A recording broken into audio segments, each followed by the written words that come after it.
bonsoir. Bonsoir Isabelle Bonal. Bonsoir à tous et merci de nous rejoindre pour découvrir ensemble votre best-of de la semaine sur Monaco Info. L'occasion, comme tous les dimanches, de voir ou de revoir les meilleurs moments de la semaine où nous avons abordé plusieurs grands thèmes d'actualité comme la sensibilisation à l'école sur les conduites à risque via l'organisation d'un escape game. Le directeur de l'Éducation nationale, Isabelle Bonal, est venu nous en parler sur le plateau de Monaco Info. Autre préoccupation pour tout un chacun, notre environnement.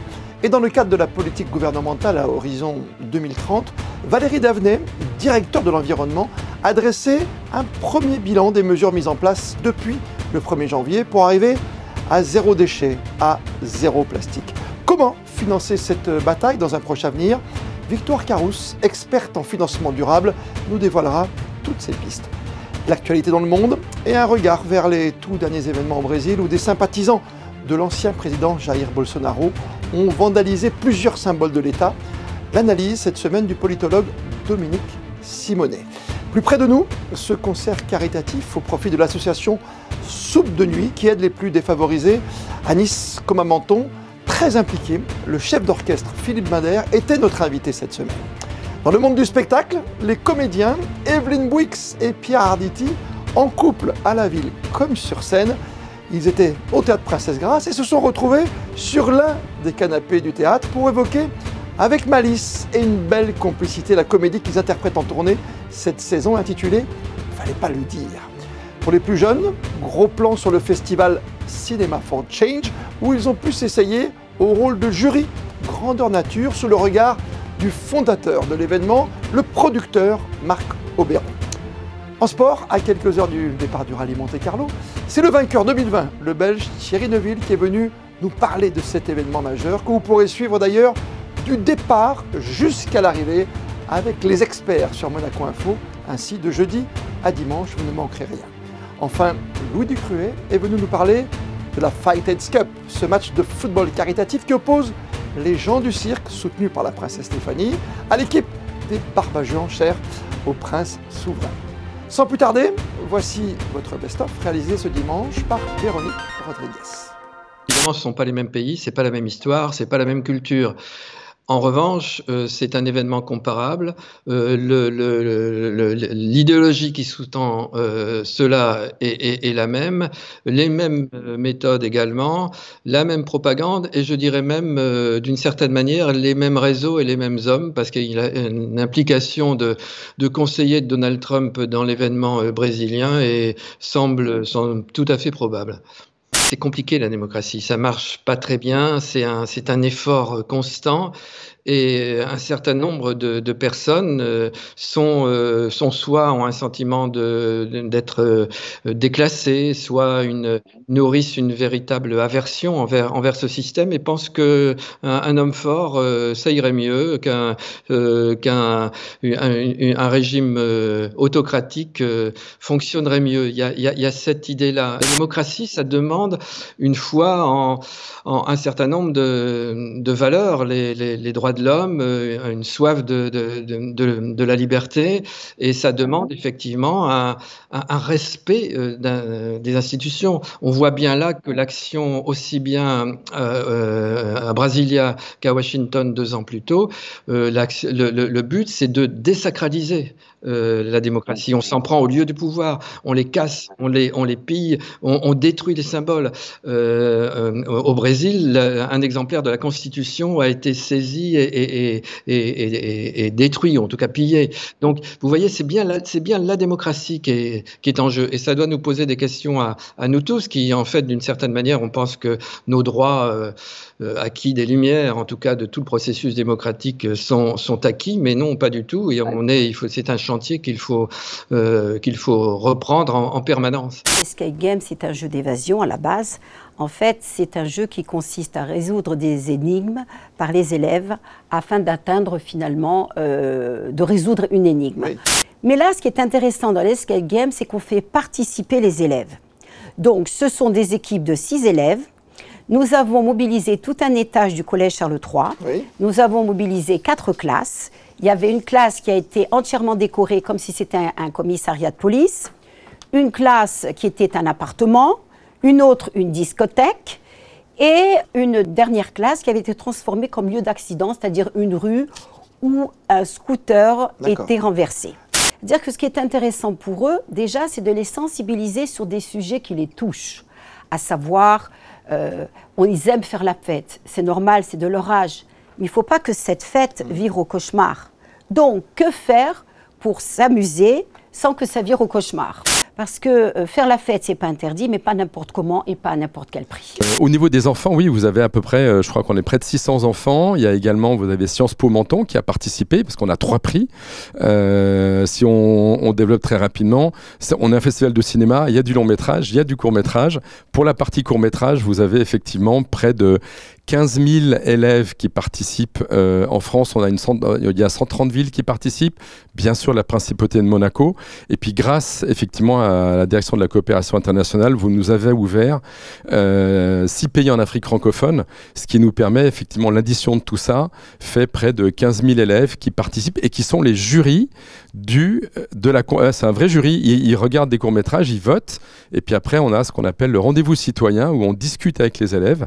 Et ça rend ces moments passionnants. Cette année, on a des sujets sur l'inégalité, sur l'égalité femmes-hommes, on a des sujets autour du plastique, on a également un sujet sur la paix et la justice. Donc voilà, tous ces courts-métrages sont pour nous, encore une fois, des vrais prétextes pour parler de vrais sujets de société d'aujourd'hui. Et je dois dire que les discussions qu'on a montrent à quel point des enfants, parce que là on a des enfants entre 8 et 12 ans, on va dire 8 et 11 ans, montrent à quel point ils ont une connaissance de ces sujets déjà à cet âge. C'est impressionnant de voir tout le travail, parce que nous on récupère ça d'une certaine manière quand on vient discuter avec eux, mais ça montre tout le travail qui est fait en amont par les familles, par tout le travail de l'éducation dans leur école. La Principauté de Monaco est un partenaire historique. C'est le premier partenaire du festival. On a commencé il y a 11 ans ensemble. Franchement, moi, ça me nourrit dans mes futures rencontres, débats, même qu'on peut organiser avec des plus grands, avec des adultes. Tout ce qu'ils nous disent nous nourrit. C'est vraiment un vrai terrain pour me nourrir et me préparer à ces discussions. On a Don't Look Up, qui est un film de Netflix avec Leonardo DiCaprio. On a Soleil Vert, qui est un film des années 70, qui est un grand classique qu'on va ressortir avec Charlton Heston pour pouvoir parler de comment nourrir 10 milliards d'individus en 2050. Il y a Persepolis aussi de Marjane Satrapi. On va parler de la place de la femme dans la société d'aujourd'hui et puis en Iran aussi. Et il y aura encore 2 autres films qu'on va sélectionner. Donc c'est du 11 au 16 avril 2023 au Grand Rex à Paris. Ce sera du cinéma, des débats, voilà, c'est surtout du divertissement, des bons moments à passer ensemble. Donc voilà, on attend le public avec plaisir pour échanger tous ensemble. Tout ce qui est vaisselle servie sur des repas qui sont servis sur place doit absolument être de la vaisselle non jetable. Donc c'est un grand changement, quand même un grand bouleversement pour notamment la restauration rapide. Le but de cette réglementation, c'est de ne plus donner les tickets de caisse, c'est ça, de ne les donner que sur demande. Ça ne veut pas dire de ne plus les donner, plus les donner systématiquement. J'avais vu des chiffres assez récents. Je crois qu'en France, c'est 30 milliards de tickets de caisse. Je ne veux pas dire de bêtises, mais je crois que c'est plus de 1 million d'arbres coupés juste pour ces tickets de caisse. Nous, notre objectif, c'est d'attirer plus d'investisseurs à concurrence de 500 millions de dollars pour investir dans la circularité plastique. Et donc, essentiellement, il va s'agir de augmenter le recyclage du plastique, d'augmenter la durée de vie du plastique, de pouvoir réutiliser, par exemple, le textile, les packaging ou les emballages, mais aussi augmenter la durée de vie du plastique et trouver des alternatives, des nouveaux matériaux qui sont plus faciles à recycler, qui sont pas forcément produits à base d'énergie fossile, mais par exemple à base de plantes ou d'algues. Donc, c'est tout ça dans lequel nous voulons investir, en collaboration aussi avec les grands groupes industriels, parce que nous pensons qu'ils font partie de la solution. Là, je pense que, surtout en ce moment, il y a de plus en plus de personnes qui ont besoin de ça, qui n'ont plus la capacité financière de se loger et de se nourrir. Et donc, il y a un tas de gens qui viennent, qui prennent un repas, on se sent véritablement utile. Et moi, je trouve que, en tant que musicien classique, c'est mon devoir, et en tant que participant à cette association, de faire un concert classique pour essayer de recueillir des fonds.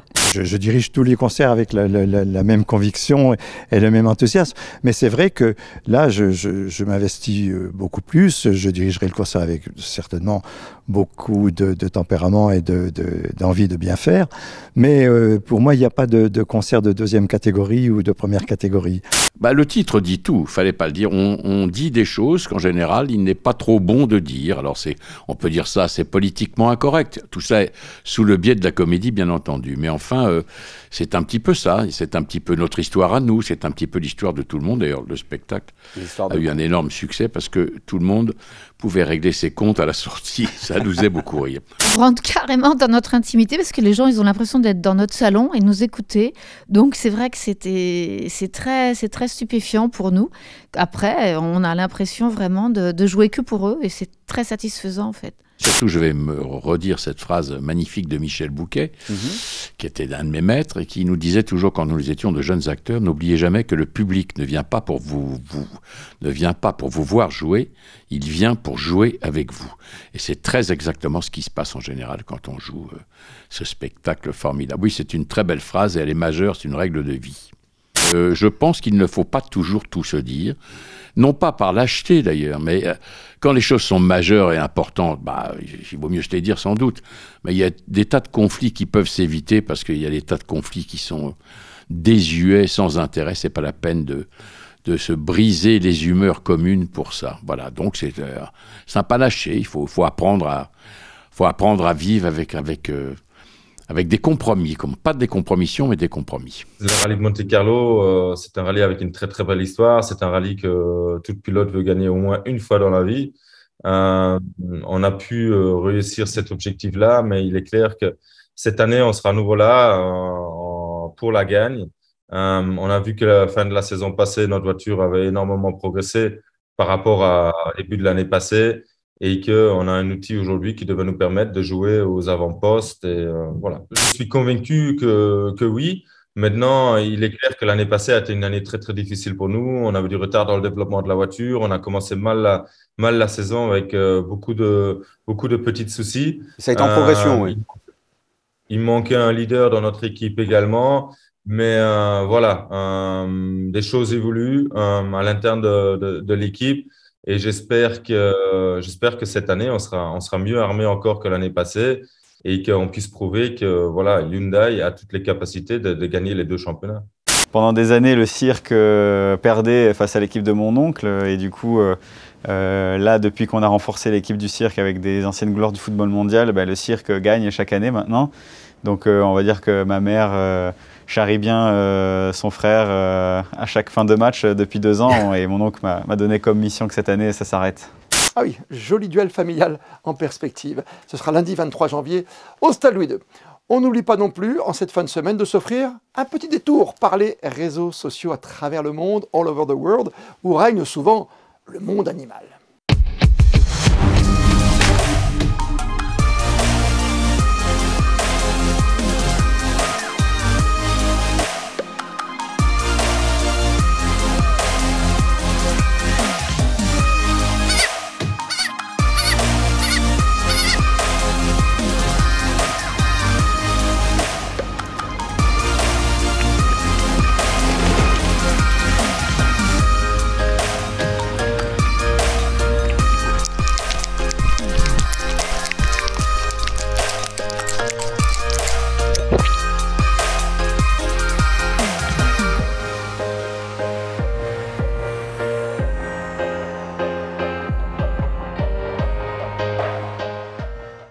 Très belle instantanée de saison. Et comme le veut la tradition, on va se quitter avec les plus belles photos de la semaine réalisées par toutes nos équipes. Demain, 19 h, vous retrouverez Julia Vial pour une toute nouvelle édition de votre journal sur Monaco Info. Merci de nous être fidèles et d'ici là, belle et bonne soirée à toutes et à tous.